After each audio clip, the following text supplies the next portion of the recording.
What are other areas where planning and preparation would help to manage risk in the house? What about a fire?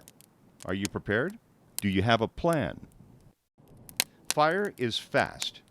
In less than 30 seconds, a small flame can get completely out of control and turn into a major fire. It takes only minutes for a house to fill with thick black smoke and become engulfed in flames. Fire is hot. While temperatures in a fire can be 40 degrees Celsius at floor level, they can rise to over 300 degrees Celsius at eye level. This super hot air will scorch your lungs. In 5 minutes, a room can get so hot that everything in it ignites at once. This is called flashover. Fire is dark. Fire starts out bright, but quickly produces thick black smoke and complete darkness. If you wake up to a fire, you may be blinded and disoriented, unable to find your way out of the house you've lived in for years. Fire is deadly. Fire uses up the oxygen you need and produces smoke and poisonous gases that kill. Smoke and toxic gases kill more people than flames do. After just 2 or 3 breaths of toxic smoke, you are unconscious. Your lungs fill up and you can't breathe, just like drowning.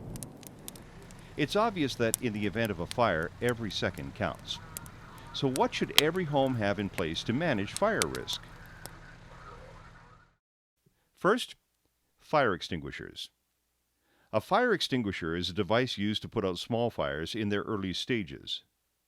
The fire must be contained and no larger than the size of a wastebasket. If there's even the slightest doubt about whether or not to use an extinguisher to fight a fire, don't.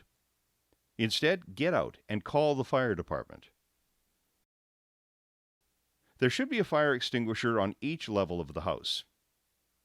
Hang fire extinguishers using wall brackets, no higher than 5 feet off the ground. Homes should use dry chemical multipurpose ABC extinguishers. What does ABC mean? Just remember this rule of thumb. A is for ashes. Ash fires are wood, cloth, hay, straw, or any material that will burn to an ash. B is for barrels. Barrel fires are paints, petroleum products, and other flammable liquids. C is for current.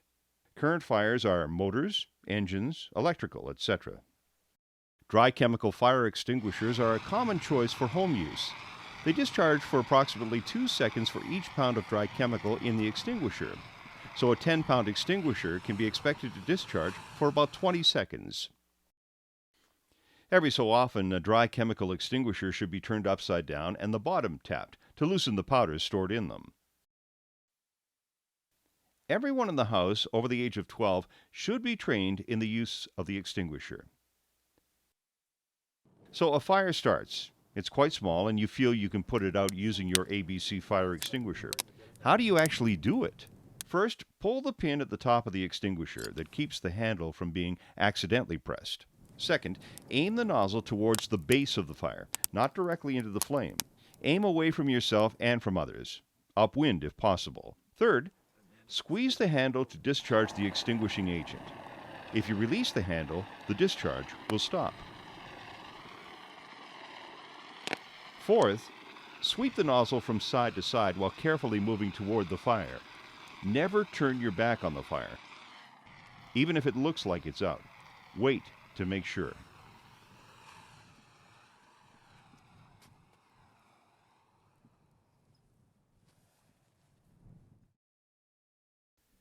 So what else should every home have in place to manage fire risk? Smoke detectors. Smoke detectors sense abnormal amount of smoke or invisible combustion gases in the air. They can detect both smoldering and burning flames. Carbon monoxide, monoxide de carbone. At least one smoke detector should be installed on every level of your house. Check smoke detectors once each month and change batteries at least once a year. Fire extinguishers and smoke detectors are extremely important, but there's something else you cannot forget. Most fires occur in the home when people are asleep. Often people panic in this situation because they're not sure what to do. If your family plans and prepares, there's no need to panic.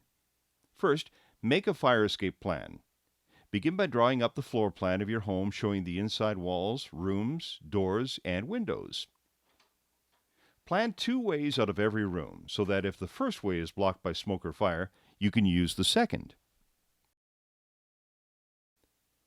Make sure all doors and windows that might be needed as escape routes open easily. Plan a safe waiting place where everyone in the family knows to meet. Plan to call the fire department from a neighbor's house. All family members should agree to never go back into a burning house. Once your family escape plan is made, practice escaping from every room in your home. The secondary escape route might be a window where a ladder would be needed.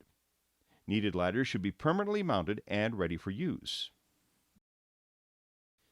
Practice how to escape through the window, feet first, either extending and dropping to the ground or climbing onto the ladder.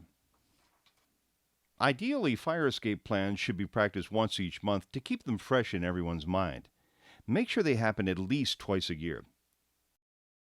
Since smoke can quickly fill a house, making it difficult to see, it would be good practice to try feeling your way out of the house with your eyes closed to simulate being blinded by thick smoke. A couple of other things for your family to think about. Sleeping with bedroom doors closed will keep deadly heat and smoke out of bedrooms, giving you additional time to escape. If someone in the family is a very deep sleeper, difficult to wake up, it might be a good idea to keep a whistle in each bedroom. The shrill sound may be needed to alert them and others if smoke is very thick and you cannot get to their room. In families with infants or very small children, plans should include assignments about who's responsible for each.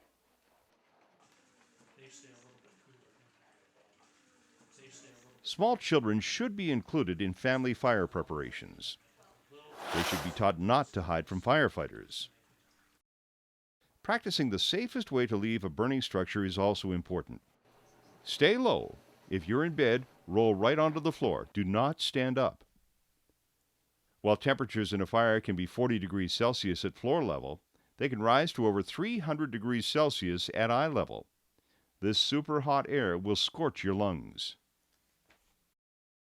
Try to keep your mouth covered. Remember, after just 2 or 3 breaths of toxic smoke, you can become unconscious. Don't waste time getting dressed or looking for stuff. Remember, it takes only a minute for a house to fill with thick black smoke and become engulfed in flames. Touch each door before you open it.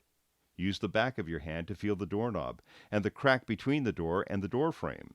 If it is hot, there's a fire on the other side. You would be smarter to use your secondary escape route. If you do go through a door, make sure to close it behind you. Closed doors slow down the flow of oxygen to the fire, giving you added time to escape. Once outside, go to your family's designated meeting place. On average, a home will burn every 55 minutes in Canada, and someone dies in a home fire every 35 hours. Planning and regular scheduled practice are the best ways to manage fire risks in your home.